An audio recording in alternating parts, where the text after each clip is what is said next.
అత్యాధునిక labs, international collaborations, advanced placements. మీ dream career ని రీచ్ అవ్వడానికి మీ best choice Godavari global university. Sarala, Sarala, ఏమిటండి? నేను బాంబే వెళ్తున్నాను. బాంబేనా? ఎంత సడన్ గానా? అవును, చీఫ్ ఎగ్జిక్యూటివ్ గారు ఫోన్ చేశారు. రావడానికి 4 రోజులు అవుతుంది. 4 రోజులు అవుతుందా? ఇంకో రోజు ఎక్కువ కూడా కావచ్చు. ఈ మాట ముందే చెప్పుంటే నేను ఇంటికెళ్ళి వచ్చేదానిగా. ఏ ఇప్పుడు మాత్రం వచ్చే నష్టమే ఉంది? 4 రోజులేగా, ఇంట్లోనే ఉండు. అయినా నీకు బోరు కొట్టకుండా ఉండటానికి సితారుందిగా. సారీ జనార్దన్ గారు, పొద్దున్నే లేవగానే ఎందుకు డిస్టర్బ్ అయ్యాను. ఆ కోపమంతా మీ మీద చూపించాను. It's all right, take it easy. నేను బాంబే వెళుతున్నాను. రావడానికి 4 రోజులు అవుతుంది. అలాగా? సరళను కూడా అనవసరంగా కేకలేశాను. తను మూడిగా ఉంటుంది. వచ్చేంత వరకు మీరు కంపెనీగా ఉండండి. వస్తాను.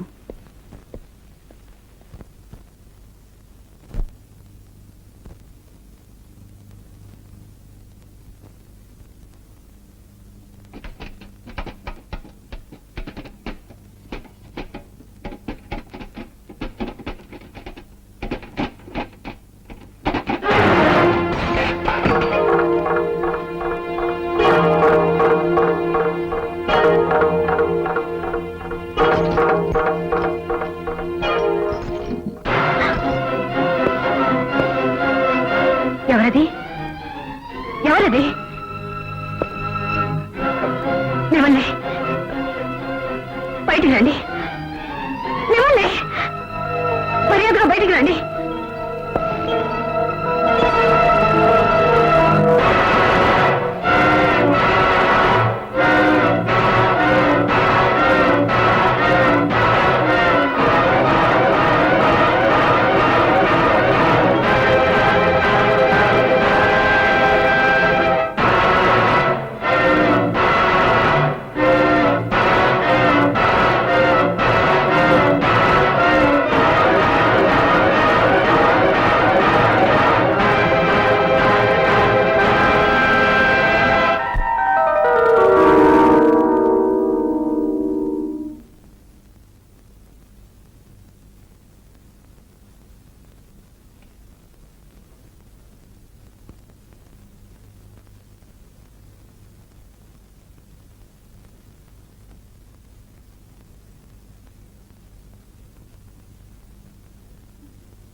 ఎక్కడికి?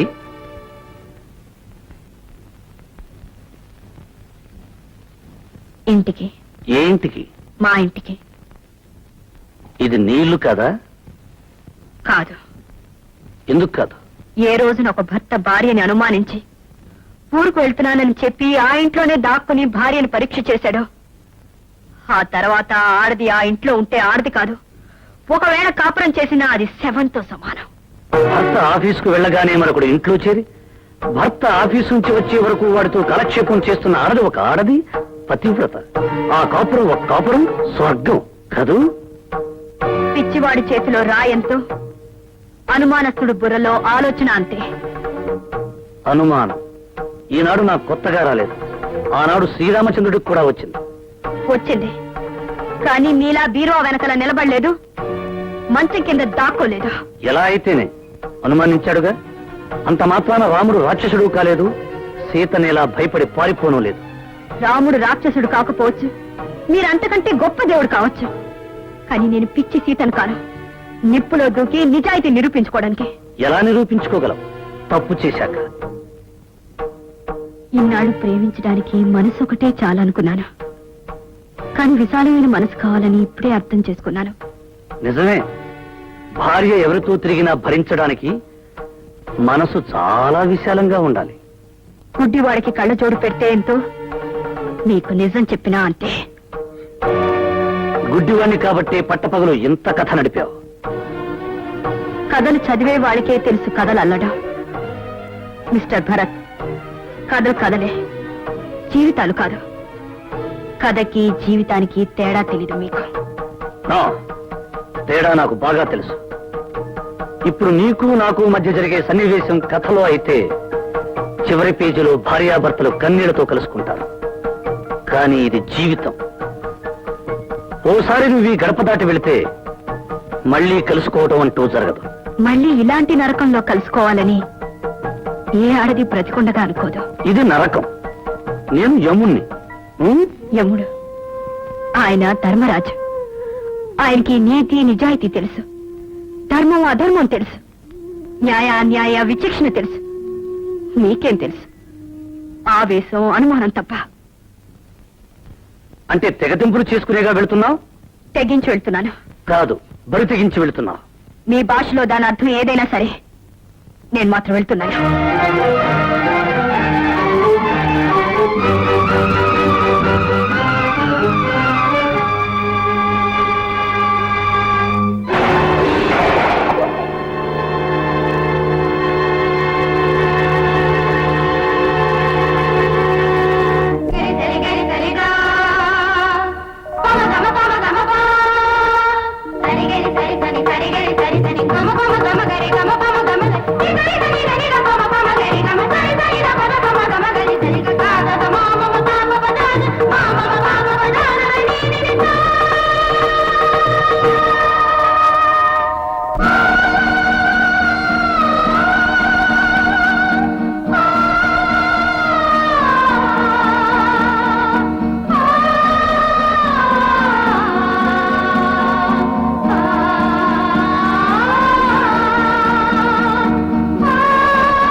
రామ్మా. అల్లుడు గారు రాలేదా? నేను ఒక్కదాన్ని వచ్చేసాను. ఆయన వెనకొస్తా అన్నారా? ఇక మీదట ఎవరు వెనక ఎవరు రారు. ఎవరు వెనక ఎవరు రారా? ఏమిటమ్మా నువ్వు మాట్లాడేది? నేను ఇల్లు విడిచిపెట్టి వచ్చేసాను. ఇల్లు విడిచిపెట్టి వచ్చేసావా? ఏ, ఎందుకని? హలో, ఎక్కడికి? సరళ లేదా అండి? లేదు. లేదా? ఎక్కడికి వెళ్ళింది? పుట్టింటికి. ఓ, ఊరికెళ్ళిందా? చెప్పనే లేదే. చెప్తే నువ్వు కూడా వెళ్ళేవాడివా? అరే, ఏమిటి మీరు మాట్లాడేది? నేను మాట్లాడేదేమిటో తెలియనంతటి అమాయకుడివి. అంత అమాయకుడివి ఇంత చేశావు. ఏం చేశాను? ఏం చేశావా? ఇంటిదురుగా దుకాణం పెట్టావు, ఇంట్లో కుంపిడి పెట్టావు. నేనా? నువ్వే. కలిసి చదువుకున్నావని, ఒకే ఊరి వాళ్ళవని చదువు తీసుకున్నావు. చివరకు నా స్థలం నాకు కాకుండా చేశావు. పొరపడ్డావు. ఆమె నాకు చెల్లుతో సమానం. మళ్ళీ ఇంకొకసారి ఆ మాట అంతా. తల్లి తర్వాత అంత పవిత్రమైనది చెల్లి. చేసిన తప్పు సరిదిద్దుకోవడానికి అంత పవిత్రమైన పదాన్ని అపవిత్రం చేయొద్దు. ఓకే భరత్, ఆవేశానికి అడ్రస్ ఉండదు, నిజానికి నోరుండదు. ఆవేశం తగ్గాక నిజం మాట్లాడుతుంది. చాలా పొరపాటు చేశావమ్మా, తొందరపడ్డావు. ప్రతి ఇంట్లోనూ ఇలాంటి గొడవలు జరుగుతూనే ఉంటాయి. జరిగిన ప్రతి వాళ్ళు ఇలా తెగతెంపులు చేసుకొచ్చేస్తున్నారా? రాకపోతే శిక్ష అన్న కూడా చూరుపుచ్చుకుని వెళ్ళాలా? ఏమిటండి మీరు మాట్లాడేది? అంతే. అమ్మాయి ఏం చేసిందో మంచి పనే చేసింది. లేకపోతే వాడు నా బిడ్డని అనుమానిస్తాడా? ఇదిగో, అనుమానం అంటూ వచ్చాక మీ బిడ్డ నా బిడ్డ అని ఎవరు ఆలోచించరు. చిచ్చి, పిచ్చి పిచ్చిగా వాడిని వెనకేస్తు. నాకు వాడు ఎంత నీచుడు కాకపోతే ఊరు వెళ్తా అని చెప్పి ఇంట్లోనే ఉండి ఇంట్లోకి ఎవరు వస్తున్నారు ఎందుకు వస్తున్నారు అని చూస్తాడా? ఇంత జరిగిన తర్వాత కూడా వాటితో కాపురం చేయాలి. అది కాదండి. ఈ అవమానం దానికి కదే, మనకే, మన వంశానికి, మన కుటుంబానికే. ఏనాడైతే వాడు తప్పు తెలుసుకుని నా ఇంటికి వస్తాడో అప్పుడే నా బిడ్డను పంపిస్తాను. అంతవరకు అది ఇక్కడే ఉంటుంది. నువ్వు నోరెత్తు. అయ్యా, వచ్చిన ప్రతిసారి 10,000 చూపిస్తున్నారు. 10 రోజుల, 10 నెలల, 10 సంవత్సరాల. బాబు, ఆయన ఎలాగో నోరు తెరవడు. నువ్వు తెరువు బాబు. నాన్న 10,000 ఇస్తేనే తప్ప కరెంటు కనెక్షన్ ఇవ్వనని చెప్పావే, వాడేనా వీడు?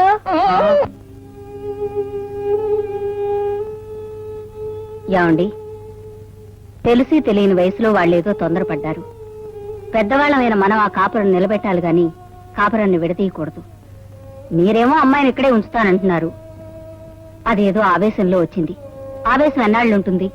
4 రోజులు పోయిన తర్వాత అయినా తెలుసో తెలియకో నేను వస్తే అమ్మా నాన్న అయినా నా కాపురం నిలబెట్టకపోయారని బాధపడుతుంది.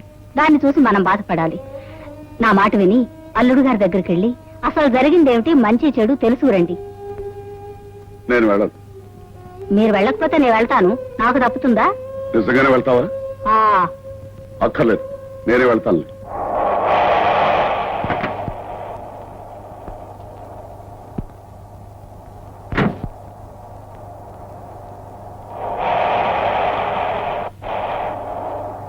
బాబు, నీతో 10 నిమిషాలు మాట్లాడాలి.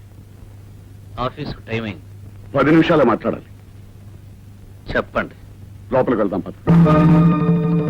జరిగిందేమిటో బయట అందరికీ తెలుసు. బయటే మాట్లాడుకుందాం. నువ్వు తొందరపడ్డావు. పిల్ల తండ్రిగా అంతకంటే ఏమంటారు? పిల్ల తండ్రిగా కాదు, ఆ పిల్ల తండ్రిగా చెప్తున్నాను. సరళను అనుమానించడం ఒక దేవతను అనుమానించినట్టే. రంకు బయటపడే వరకు అంతా దేవతలే. బాబు, ఇప్పుడు తొందరపడి మాట్లాడే ప్రతి మాటకి తర్వాత నువ్వు క్షమాపణ చెప్పుకోవాల్సి వస్తుంది. దేనికి దేనికి క్షమార్పణ చెప్పుకోవాల్సి వస్తుంది? నేను మీ కూతురు రక్తాన్ని పిలుచుకు తాగానా? కిరసాయన పోసి తగలబెట్టానా? చంపి ఫ్యానుకు వేలాడదీశానా? అవేం చేసినా బాధపడేది కాదు. వాటినన్నిటినీ మించి అవమానించావు. అంటే మీ కూతురు పతివ్రతాన్ని సర్టిఫికెట్ ఇవ్వడానికి వచ్చారా? ముమ్మాటికి అది నా బిడ్డ, నా రక్తం, నా వంశం. వంశాలు వీధుల్లోనే వేలాడుతుంటాయి సత్యమూర్తి గారు, కానీ వాటి తాలూకా అంశాలు సందుల్లో తిరుగుతుంటాయి. బాబు, నాకు తెలిసిన నిజాన్ని మీరు కాదు కదా, ఆ భగవంతుడు దిగి వచ్చి చెప్పినా నేను నమ్మను. మీ కూతురు చెడిపోయింది. అంతకు మించి చెప్పాలంటే కులట. మీకు చెయ్యెత్తడం వరకే శక్తి ఉంది. ఆ తర్వాత పని చేయడానికి కూడా నాకు శక్తి ఉంది. కానీ నేను చెయ్యను. నా అసఖ్యం మీ కూతురి మీద కానీ మీ మీద కాదు.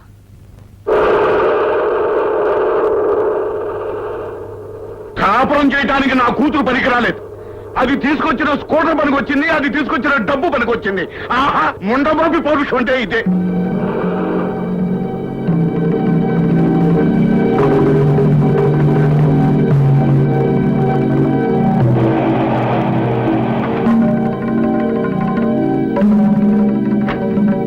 ఏమండి, అల్లుడు గారు ఏమన్నారు? చిచి, ఈ ఇంట్లో అతని పేరెత్తడానికి వీలేదు, అతను ఊసెత్తడానికి వీలేదు. ఎవరైనా సరే అతని పేరెత్తారంటే నేను సహించేది లేదు.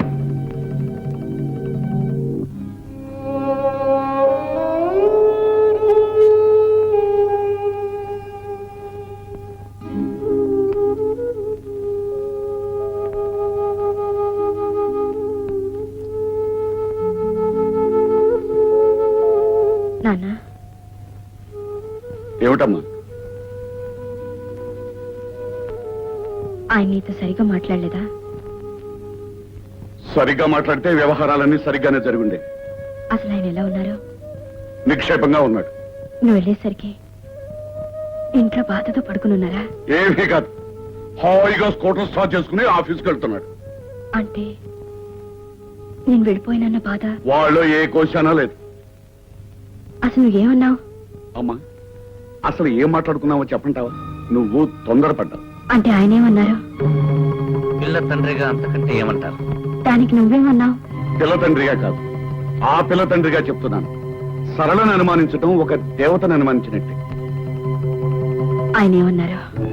రంకు బయటపడే వరకు అంతా దేవతలే. ఆ తర్వాత ఏమన్నాడో కూడా చెప్పంటావా?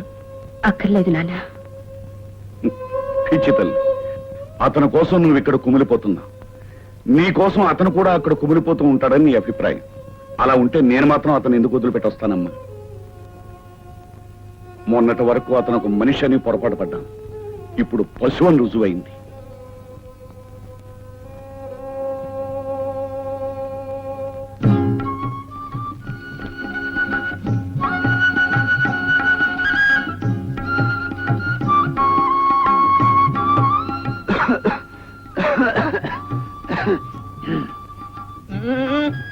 అయ్యా, నా పేరు కనకయ్య. నా దోసకాయల పెళ్లి.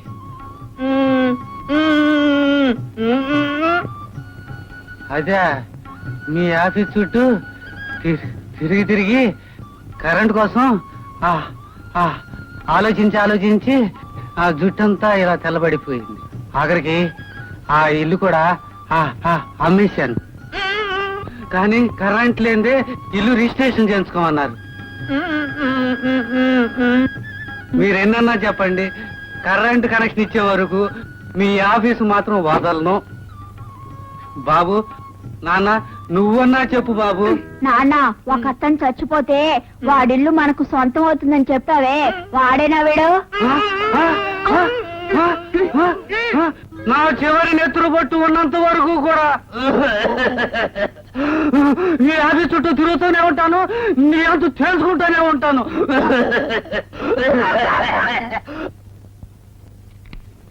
పోస్ట్.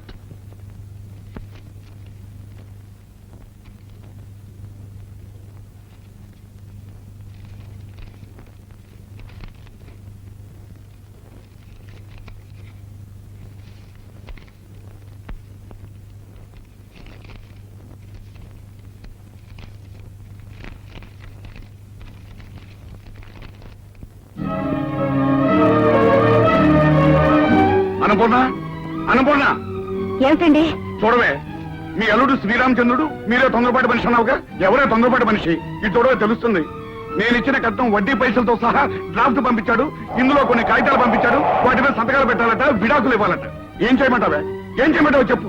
వాడి దగ్గరికి వెళ్ళి నేను తప్పు చేశాను, నా కూతురు తప్పు చేసిందని వాడి కాళ్ళ మీద పడి ప్రాధాయపడి నా కూతురు నేర్కోమని అడగనా, లేకపోతే విడాకులు ఇవ్వనా? చెప్పవే, ఏం చేయమంటావు చెప్పు. మూర్తి, ఏమిట్రా సీరియస్ గా ఉన్నావు? ఏమి లేదులేరా. అది సరే గాని మీ అమ్మాయికి పెళ్లి చేసేవట నన్ను పిలవలేదే? నేను పిలిచేంత గొప్ప సంబంధం ఏం కాదు, వాడంత గొప్ప కూరడేం కాదు.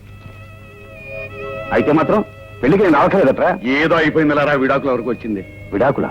ఏం జరిగింది? వాడు ఒక అనుమానం పిసచ్చి ఆ ఇంటి ఎదురుకుండా మనూరు కుర్రాడు కూడా ఉన్నాట. వాడికి దీనికి సంబంధం ఉందని అనుమానించాట. దాంతో కోపించుకుని వచ్చేసి మంచి పని చేసింది. మంచి పని చేసింది. వినవే, విను. అవునరా, ఆడపిల్లని అనుమానిస్తే భరించి ఆ ఇంట్లో ఇంకా ఎలా ఉండగలుగుతుంది? అదే నేను అన్నాను. పాపం తల్లిగారికి మాత్రం ఇష్టం లేదట. చూడు, నేను ఇచ్చిన కట్నం వడ్డీతో సహా డ్రాఫ్ట్ పంపించాడు. పైగా కొన్ని కాగితాలు పంపించాడు. వాటి మీద సంతకాలు పెట్టాలట, విడాకులు పంపించాలట. అంత దూరం వచ్చాడా? అదిగా అన్నయ్య గారు. చూడమ్మా, ఈ రోజుల్లో ఇలాంటివి పట్టించుకోకూడదు. ఒకసారి అమ్మాయి మీద అనుమానం వచ్చిన తర్వాత అది సర్దుకుపోయినా ప్రతి క్షణం అతను నన్ను అనుమానించాడనేది అమ్మాయి మనసులో ఉంటుంది. అది తప్పు చేసే ఉంటుందని అనుమానం అతని మనసులో ఉంటుంది. దాంతో కాపురం సవ్యంగా సాగదు. అయ్యో, మొగుడు చేసిన పెళ్ళే అనుకోవడానికి ఇవేం పూర్వపు రోజులు కావు, పూర్వపు పద్ధతులు కావు. అయినా సరళమే అనుమానించాడంటే అతను మనిషే కాదు. అలాంటి వాడితో రాజీ పడ్డం బెస్ట్. కరెక్ట్. ఇక నువ్వే మాట్లాడు.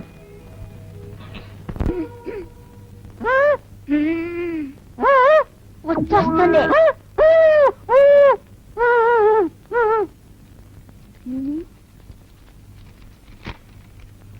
అలా చెప్పకూడదా? పాడతానని చెప్పాలా? నాన్న, పాడతా.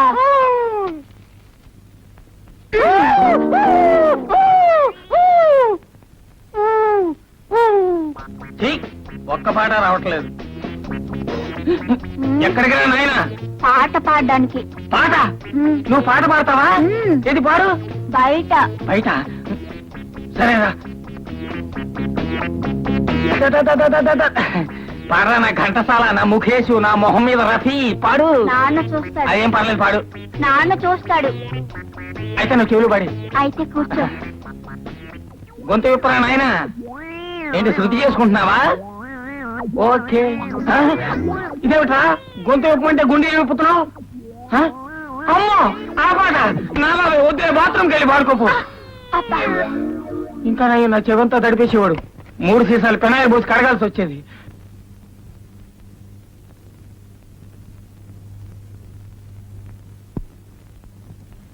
అమ్మా, అన్నం తిందుగానరా. నాకు ఆకలిగా లేదు. ఎన్నాళ్ళు ఇలా ఫోన్ చేయకుండా ఉంటావే? ఆకలి లేదని చెప్పానుగా. ఎన్నాళ్ళలా ఆకలి లేకుండా పోతుంది? నేను సత్యం తోడుకుంటదు.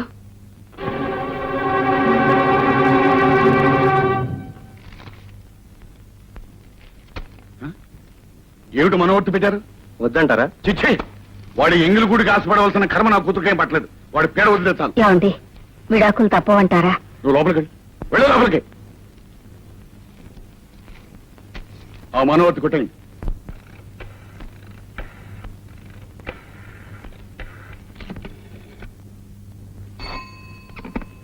హలో, హలో, ఎవరు? నేను సరళిని. ఏమిటి? నాన్నగారు అక్కాయితలు తెచ్చారు. తెస్తే సంతకాలు పెట్టమంటున్నారు. పెట్టు. నాకు ఇష్టం లేదు. మానే. ఏమండి, ఇంకోసారి ఆలోచించండి. అది నువ్వు ఈ ఇంటి నుంచి వెళ్ళడానికి ముందు ఆలోచించుకోవాల్సిన విషయం. ఇంటి నుంచి వెళ్ళిపోవడం నేను చేసిన తప్పైతే తిరిగి వచ్చేస్తానండి. నీ ఇష్టం వచ్చినప్పుడు వస్తే తలుపులు తెరవడానికి నేను నీ ఇంటి గూర్ఖాను కాదు. ఇప్పుడు నన్ను ఏం చేయమంటారండి? మీ నాన్న పెట్టమన్న చోట సంతకాలు పెట్టు. పెట్టి కోర్టుకురా. వచ్చి విడాకులు తీసుకో. తీసుకుని ఆ తరువాత నీ ఇష్టం వచ్చిన వాడిని నువ్వు పెళ్లి చేసుకో. నా ఇష్టం వచ్చిన దాన్ని నేను పెళ్లి చేసుకుంటాను.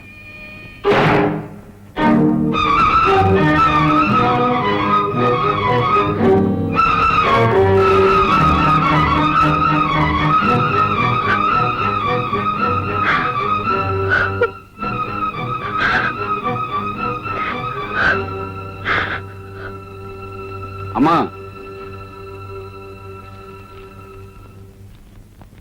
ఈ కాగితాల మీద సంతకాలు పెట్టమ్మా. నీ ఇష్టం వచ్చిన వాడిని నువ్వు పెళ్లి చేసుకో. నా ఇష్టం వచ్చిన దాన్ని నేను పెళ్లి చేసుకుంటాను. నీ ఇష్టం వచ్చిన వాడిని నువ్వు పెళ్లి చేసుకో. నా ఇష్టం వచ్చిన దాన్ని నేను పెళ్లి చేసుకుంటాను.